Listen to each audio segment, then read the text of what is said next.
Il y a toujours des spécificités au Front National, c'est d'abriter en son sein, volontairement ou involontairement, une extrême droite nauséabonde. Vous aviez parlé de M. Soral, mais c'est un peu ça. Vous voyez, c'est un clown, mais pas un clown qui fait rire, pas un clown qui fait peur. C'est un clown qui donne la nausée, simplement la nausée, parce que ce n'est pas des mots qui sortent de sa bouche. C'est un torrent de boue, avec des insultes contre les juifs, contre les francs-maçons, contre les communistes. Alors je ne sais pas s'il vient de la gauche, mais franchement, on vous le laisse. Alain Soral, bonjour. Bonjour. Vous avez été invité par Serge Moati pour débattre avec Olivier Besancenot. Mais 2 jours avant l'émission, votre participation a été annulée. Quelles sont les raisons de votre éviction? Les raisons qu'on m'a données, c'est que Olivier Besancenot, après avoir dit oui, s'est finalement opposé violemment à ma venue, en disant, d'après l'assistante de Moati, j'aimerais bien savoir, c'est vrai que si je venais, il me cassait la gueule, ce qui me fait déjà doucement rigoler, et que en fait, il ne voulait pas débattre avec moi parce qu'il aurait été sur mon site internet et qu'il en aurait conclu que j'étais un nazi. Donc là, j'invite les gens à aller voir mon site internet et à aller voir, qui jugent par eux-mêmes. Je crois, moi, que soit Besancenot a compris qu'il n'avait aucun intérêt à se présenter face à moi, qu'il avait que des coups à prendre parce que j'allais le doubler à gauche et le faire passer pour ce qu'il est, c'est-à-dire un faux révolutionnaire bobo qui gère le bac à sable du Parti social-démocrate et du Parti socialiste, soit, s'il voulait y aller lui-même, c'est supérieur, car il n'est jamais que l'attaché de presse de la LCR, c'est un peu la Arlette, la Guillet de la LCR, mais au-dessus de lui, il y a des gens qui pensent, plus formés, plus adultes, lui ont dit qu'il allait prendre une fessée et qu'il n'avait aucun intérêt à aller face à moi. Alors il m'a fait virer de l'émission, ce qui est déjà assez inélégant, puisqu'il a dit en gros que si je venais, il ne venait pas, enfin il a fait un caca nerveux. Il a même dit qu'il voulait bien affronter n'importe qui du Front National, sauf moi, qui ne suis pas au Front National, qui vient du Parti communiste français, c'est pour vous dire comme il avait la trouille. Donc il a refusé de m'affronter, à mon avis, pour toutes ces bonnes ou mauvaises raisons, parce qu'en fait il avait la trouille de m'affronter, parce qu'il était probable que je le double à gauche, entre guillemets, et comme souvent les gens de mauvaise foi, pour justifier ce refus, il a donné des raisons hystériques et délirantes. Et ce qui est absolument dégueulasse, c'est qu'il m'a fait exactement le coup que lui avait fait Kuckerman à la télé chez Ardisson, quand il avait pleuré de ses 2 yeux de veau, là. C'est-à-dire qu'il m'a traité d'antisémite, en gros. Évidemment, parce qu'on ne peut pas débattre avec un antisémite. Et il faut se rappeler que c'est exactement l'argument qu'avait utilisé contre lui Kuckerman. Hein, et qu'en réalité, lui et moi devrions être assez proches en tant que gens sensibles à la cause palestinienne. Et ce que je remarque, c'est qu'il m'a fait virer d'une émission, il m'a insulté de façon incroyable pour ceux qui l'ont vu, après, sans se retrouver face à moi, ce qui est plus abject, c'est d'empêcher quelqu'un de se défendre et de l'insulter en son absence. Et tout ça parce qu'en réalité, sur son segment de marché de gauche révolutionnaire, je suis sûrement un peu plus crédible que lui. Donc voilà mon explication. Il y a toujours des spécificités au Front National, c'est d'abriter en son sein, volontairement ou involontairement, une extrême droite nauséabonde. Vous aviez parlé de M. Soral, mais c'est un peu ça.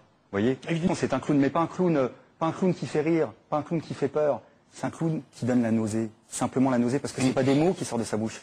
C'est un torrent de boue, avec des insultes contre les juifs, contre les francs-maçons, contre les communistes. Alors je ne sais pas s'il vient de la gauche, mais franchement, on vous le laisse.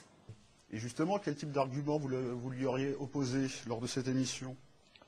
Des arguments qui montrent l'incohérence idéologique du mouvement qu'il représente, qui est la LCR, d'à la fois vouloir prétendre défendre les emplois français tout en étant internationaliste, et donc les agents ou les idiots utiles de la mondialisation libérale, et on le voit même avec son militantisme pour la régularisation des sans-papiers. On sait très bien que de ce point de vue-là, il est strictement en accord avec Madeleine, Berlusconi et tous les ultralibéraux, et que les sans-papiers régularisés de la LCR sont les futurs esclaves du MEDEF, et que ces gens-là participent au dumping social qui font baisser les acquis sociaux des salariés français. Et donc, à un moment donné, s'ils voulaient réellement défendre les salariés français, il faudrait qu'ils se prononcent pour la préférence nationale, ce qui ne fera jamais parce que c'est contraire à tous les fondamentaux de la LCR. Or, la LCR est un mouvement politique qui s'adresse, on va dire, aux jeunes bourgeois de gauche, aux étudiants qui cherchent un supplément d'âme au moment de leurs études et qui n'ont pas de conscience politique. Donc en réalité, ils ne font pas dans la justice sociale, mais dans les bonnes œuvres de gauche. Et cette incohérence-là, il avait peur qu'on la montre du doigt parce qu'il ne peut pas y répondre. Donc je lui ai évidemment balancé ça. Et je trouve ça d'autant plus incohérent de ne pas être pour la préférence nationale quand on prétend défendre les emplois français, parce qu'à la limite que les entreprises françaises délocalisent et créent des emplois en Chine, en Pologne ou en Roumanie, je ne vois pas en quoi ça le gêne, une internationaliste. C'est bon, c'est bon pour les chômeurs roumains. Donc là encore, il est dans la contradiction. Et ce qui est d'autant plus dégueulasse, c'est que le petit facteur Besancenot, lui, est dans le seul secteur d'activité qui bénéficie de la préférence nationale, qui s'appelle la fonction publique. Car dans la fonction publique, lui, en tant que fonctionnaire facteur, il bénéficie de la préférence nationale. Donc ça fait une incohérence de plus que j'aurais pu, comment dirais-je, lui jeter à sa face de veau pleurnichard. Il y a toujours des spécificités au Front National, c'est d'abriter en son sein, volontairement ou involontairement, une extrême droite nauséabonde. Vous aviez parlé de M. Soral, mais c'est un peu ça. Vous voyez, c'est un clown, mais pas un clown qui fait rire, pas un clown qui fait peur. C'est un clown qui donne la nausée, simplement la nausée, parce que ce n'est pas des mots qui sortent de sa bouche. C'est un torrent de boue, avec des insultes contre les juifs, contre les francs-maçons, contre les communistes. Alors je ne sais pas s'il vient de la gauche, mais franchement, on vous le laisse. Pourquoi, d'après vous, le système médiatique est-il si complaisant envers Olivier Besancenot et ses représentants? On peut l'expliquer par une analyse historique du rôle objectif de la LCR depuis notamment ces 30, 40 dernières années. C'est la LCR, c'est-à-dire les gauchistes, trotskistes issus de mai 68, ont accompli comme travail objectif de détruire le grand parti populaire de cette époque-là qui s'appelait le Parti communiste français. Car il ne faut pas oublier que la LCR a toujours plus lutté contre les communistes authentiques, c'est-à-dire les ouvriers, là où il y avait des ouvriers, parce qu'il n'y a pas d'ouvriers à la LCR, contre les ouvriers communistes, en les traitant de staliniens, et que quand ce travail de destruction a été accompli, et il l'a été à l'aube des années 90, la LCR a continué ce travail de destruction du nouveau mouvement qui défend le peuple de France, qui, après le PC détruit, est aujourd'hui le Front National. C'est-à-dire que finalement, le rôle objectif de la LCR, le travail que ce mouvement a toujours fait donc pour le pouvoir, le système et le patronat, c'est de détruire les grands mouvements politiques authentiquement populaires. La LCR a détruit le Parti communiste et aujourd'hui s'attaque au grand mouvement populaire qu'est le Front National avec la même véhémence, la même haine et la même mauvaise foi. Et c'est pour ces services rendus que les représentants de la LCR, comme Olivier Besancenot, seront toujours caressés dans le sens du poil par le système, qu'on n'ira jamais leur chercher des poux dans la tête, et qui pourront toujours parader dans les émissions, et même choisir leurs interlocuteurs, comme Besancenot a pu le faire dans une émission de service public. Parce que jamais on ne laisserait à Le Pen le choix de choisir ses interlocuteurs. Ni même à moi, évidemment, qui ne bat que dans des, comment dirais-je, à l'extérieur et dans des combats où l'arbitre a été acheté, excusez-moi, et qui arrive quand même à marquer quelques points. Voilà. Il y a toujours des spécificités au Front National, c'est d'abriter en son sein, volontairement ou involontairement, une extrême droite nauséabonde. Vous aviez parlé de M. Soral, mais c'est un peu ça. Vous voyez, c'est un clown, mais pas un clown qui fait rire, pas un clown qui fait peur. C'est un clown qui donne la nausée, simplement la nausée, parce que ce n'est pas des mots qui sortent de sa bouche. C'est un torrent de boue, avec des insultes contre les juifs, contre les francs-maçons, contre les communistes. Alors je ne sais pas s'il vient de la gauche, mais franchement, on vous le laisse.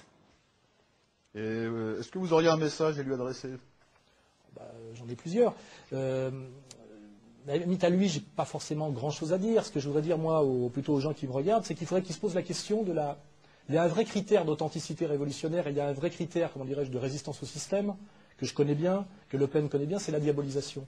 Si le petit Olivier Besancenot, là, le veau sous la mer d'Alain Krivine, était ce qu'il prétend être, un révolutionnaire qui met en danger le système se serait occupé de lui déjà par les médias. C'est-à-dire qu'il faut une heure de travail d'enquête journalistique sérieux pour démystifier et démonter complètement la baudruche Besancenot. Or, ce travail n'a jamais été fait et les médias ne le font pas, ils n'ont pas envie de le faire. Les médias dominants lui servent incroyablement la soupe. Il suffirait de savoir d'où il vient, comment il est monté en grade, qu'est-ce qu'il fait réellement en tant que facteur, quand est-ce qu'il travaille, enfin, ça serait où est-ce qu'il habite, qui il fréquente, enfin, je veux dire, le travail serait facile à faire, or ce travail n'est jamais fait. Donc, et moi j'invite des journalistes sérieux à faire ce travail, c'est-à-dire un vrai travail d'enquête sur qui est Besancenot, ce qu'il nous dit et la réalité. Et moi je lui dis que le jour où il sera diabolisé comme je le suis moi ou comme les Jean-Marie Le Pen, on saura qu'effectivement il lutte contre le système et que le système a peur de lui. Là, il est le chouchou du système et c'est très mauvais signe. Alain Soral, merci. Je vous en prie, c'était un plaisir. Et puis je voulais rajouter quand même que le petit Besancenot a raconté au début de l'émission Face à Moitié qu'il faisait de la boxe. Donc comme moi j'en ai fait pas mal aussi et qui m'a insulté et diffamé gravement et que je ne suis pas un procédurier, je l'invite quand il veut à me montrer son niveau de boxe sur un ring, parce que moi je suis dans une tradition chevaleresque. On ne désinvite pas quelqu'un d'une émission pour pouvoir l'insulter en son absence. Donc je dis à Olivier Besancenot, petit merdeux, je te prends quand tu veux, tous les deux, sur un ring, puisque tu fais de la boxe, et puis on videra notre querelle, puisque j'ai entendu tes insultes, je n'ai pas entendu tes arguments, et comme visiblement tu n'avais pas vraiment envie de m'opposer des arguments, mais que tu m'as parlé de, comment dirais-je, de ta pratique de la boxe, je serais très heureux de t'affronter sur ce terrain-là, à l'ancienne. Voilà, et je t'emmerde. Bon combat, perspective. Merci à vous, Alain Soral. Il n'y a pas de quoi.